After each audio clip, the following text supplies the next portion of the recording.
Hello guys, here we are. We've upscaled. We've gone a little bit bigger, and this is because we've got a bigger spider.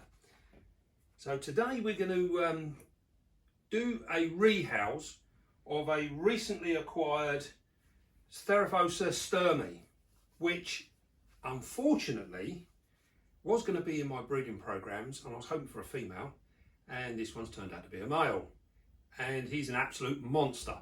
He is a big boy. So what we're going to do now is we're going to set him up a new home. He will be available if anyone's got a female that they're in need of a male for, because unfortunately my other one is a young male as well. So what we're going to do, we're going to set up one of our bioactive systems. So we're going to fill it up. Get this noisy bit out of the way first. Now the enclosure that we're using is a Exoterra, and it's a 45 by 60, which is plenty large enough for this spider, and hopefully we can make a bit of an exhibit of it. So what we're going to do, we put our clay balls in there. Remember, this is to help with the drainage. We've got our mesh cut to size,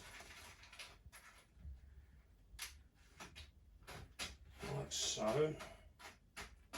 Now these guys do like to burrow down when they're young, but as they grow and they mature, they do a little less of it, so it's not too bad.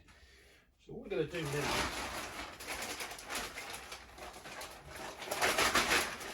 put some of our compost.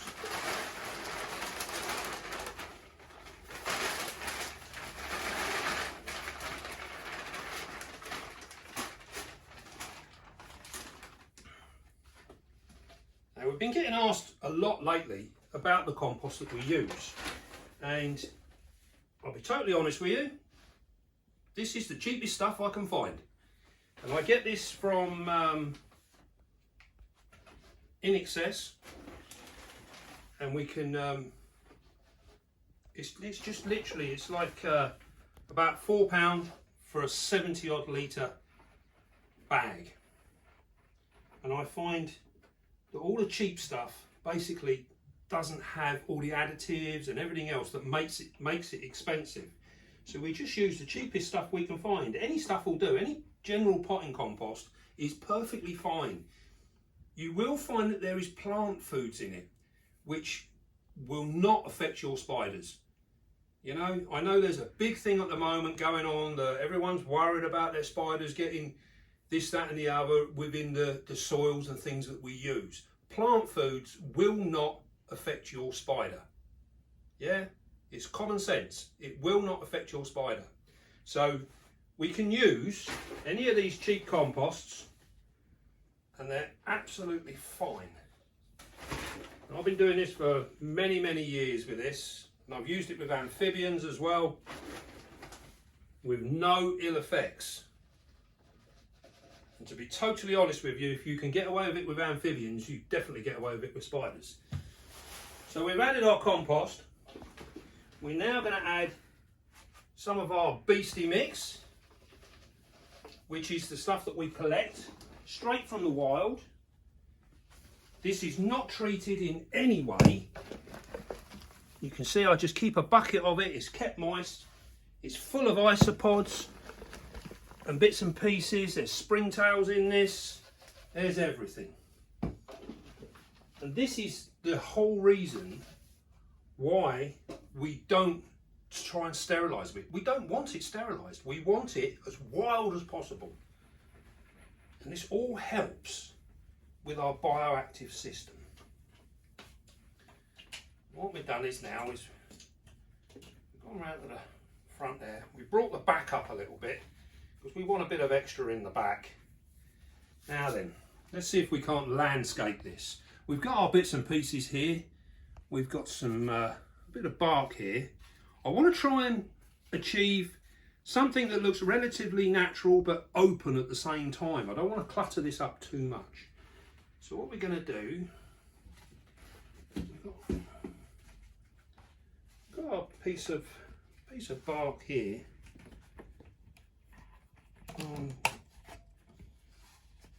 This is going to provide him with a little bit of a sanctuary should he need it.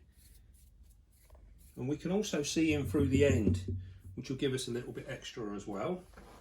Now we've got here, we've got some branches and some bits and pieces going on.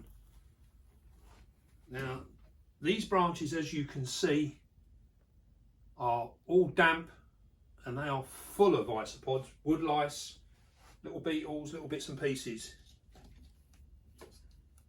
which are all really, really beneficial. What I'm going to try and do now, just try and remember, you can play around with this, try and create what you want. This is very unusual for me working like this. Normally I like to be able to see in the front. I like to see what you guys see. Now then, we're going to have a fairly large water dish in here as well. So what I want to try and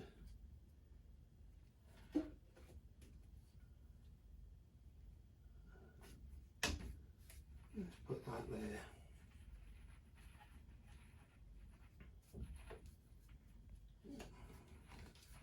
Tell you what, I want this to be flush.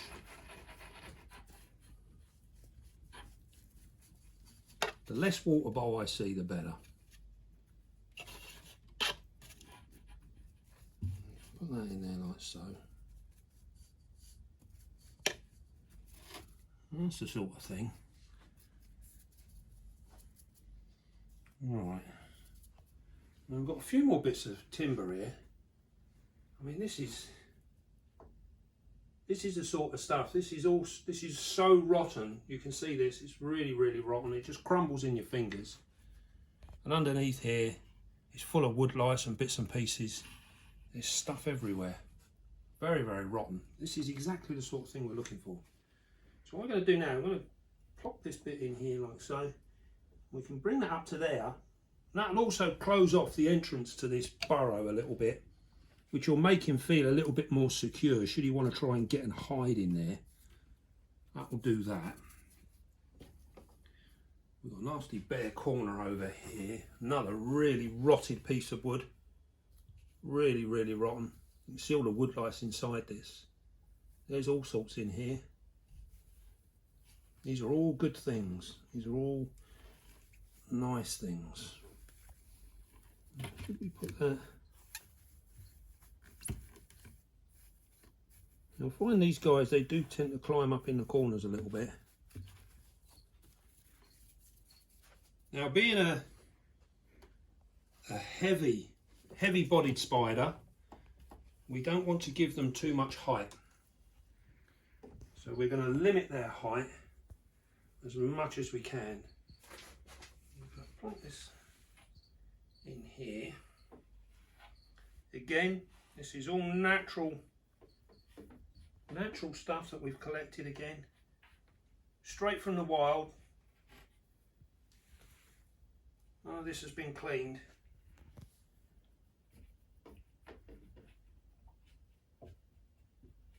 There we go. Put that back in there like that. Should he go to the corner, you see, this will give him somewhere to, he'll climb up here, but there's no fear of him falling and damaging himself. So he'll be fine there. And then we've got a little bit more stuff here.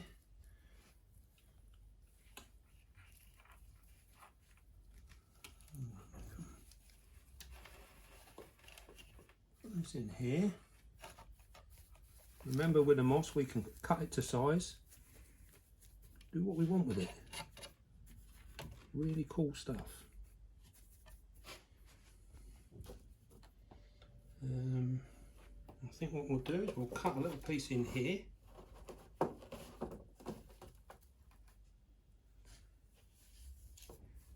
Just put a little piece in there.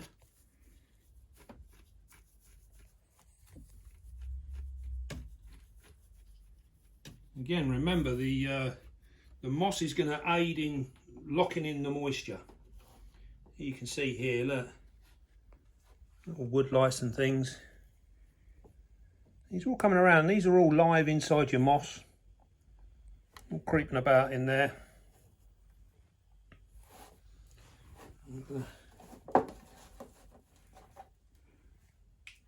Drop that piece in there.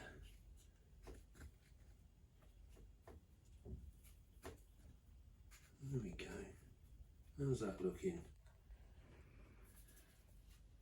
Not looking too bad. What we've done here now is we've tried to achieve some different levels, but making them safe. So I think he can get in there and he can have a good old climb around. We'll leave some bare soil. I don't think we want to cover everything.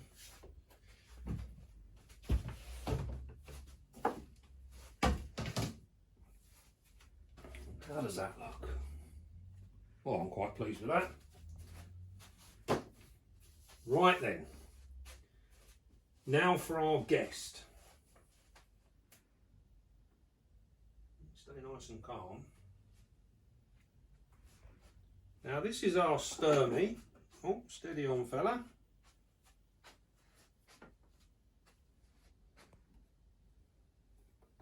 Oh, little bit of hair kick in there.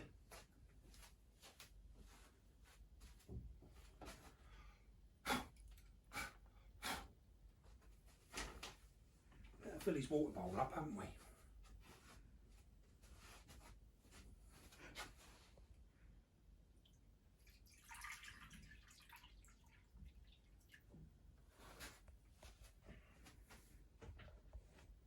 I don't know about a water bowl, it's more like a swimming pool. I think he'll be good in there. Right. What we're going to do now. Now bearing in mind we need to be aware with these guys, these are a New World spider. And these have type 3 urticating hairs, which is one of the strongest hairs that there is. And they can cause you severe problems.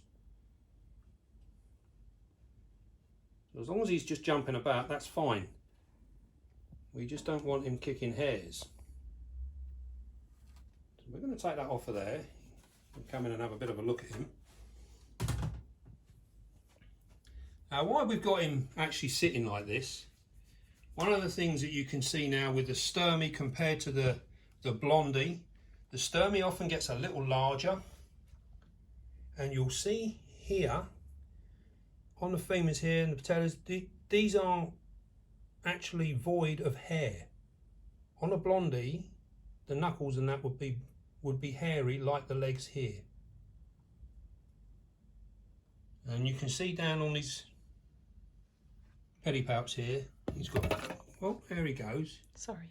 He's got large pedipalps, and you can see the emboli. Now hopefully he's going to have a little wander around now.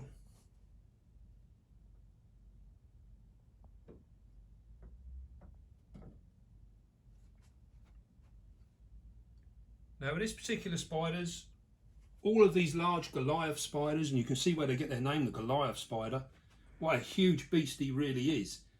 This fella here is getting on for around about 8.5 to 9 inches. So he really is a monster spider. Now these like a very high humidity, and they like an almost damp enclosure pretty much all the time. So to keep these at their best, you must maintain this humidity level. Now, as we've said in the past, humidity does not mean wet. So we make an enclosure that is designed to allow the water to drop down through the bottom, and then with the heat in the room, we can bring it, the evaporation will come back up through the soil and keep that humidity. This will have a full vented lid on the top of it, and it will be fine. All we'll need to do is spray the moss once or twice a week just to keep it nice and healthy, and it will be perfectly fine. And that's the other advantage of having the rotten wood with the moss on, is that we can soak this wood and keep the wood wet, you know, moist, really, really moist. And this will help aid in your humidity requirements as well. So as long as we look after the wood and everything else, it also makes an absolutely amazing background for things like your springtails and stuff like that. They will all live and thrive in this wood. They'll be eating and munching away on that all the time. So then, as we've said, this is an adult, mature male, and you can see there by his emboli, they're really, really huge on these guys. Really, really big. And you can see he's actually quite steady. Some of them are very, very skittish. This fella is actually quite steady. I'm just going to go for a little walk around. This is nice. We get to actually see him on the move. Massive, big, thick legs on him. Now these guys do have a healthy appetite. Even as mature, he is still feeding like a trooper. Really, really strong feeding response. He's looking for somewhere dark and damp to go and hide away. Now we've only had this guy for a matter of a couple of weeks, and he has spent pretty much his whole time outside on show. So I'm hoping that now we've done this lovely little enclosure here, he's got the opportunity to hide away if he wants to, or he'll spend his time outside, which is what we're really, really hoping for. It'd be nice to see a little bit more of him now he's in his lovely new enclosure. So then, I think as a recap, these are a very, very high dependent moisture spider. They really do need it. Now, you'll also see a lot of care sheets. They'll tell you to have, you know, I don't know, 6, 8, 10, 12, 30 inches of soil in there for them to burrow down. Now, in the wild, these guys do burrow down and they dig themselves well in. Now, one of the reasons for this is to stay away from the heat. In captivity, they're not suffering with the heat like they do in the wild. The other thing as well is an interesting point with these. A lot of people keep these guys fairly warm, up in the sort of 80s, high 80s even. Now it seems to be been a little bit more acceptable now that we keep these much, much cooler. And if you imagine if they were living out in the wild, down deep in a burrow where they're avoiding the heat, it's much cooler. So the chances are, in the hobby, these guys are being kept far too warm. So we've practiced here, and we've got our all our Theraphosa. They're all on the bottom shelves, where we are sitting at around anywhere between 72 and 75 degrees on the bottom. And these guys are flourishing. They're coming out, we're seeing them all the time. They're feeding, they're molting, everything is working really, really well. Now, is this due to the actual fact that we're keeping them much, much cooler? I think it definitely has something to do with it. So bear that in mind. If you do have one, try it. Keep it on the cooler side. As long as it's feeding and doing all that it should do, you know you're on the right tracks. Right then, I think that just about covers these guys. They're an amazing spider, and if you've got the room for one, they do need a little bit of room. You know, it's quite a large enclosure, this. They're well worth a spot in the collection. Right, well I hope you enjoyed that, and don't forget, be calm, be gentle, and love your spiders. I'll see you soon, guys.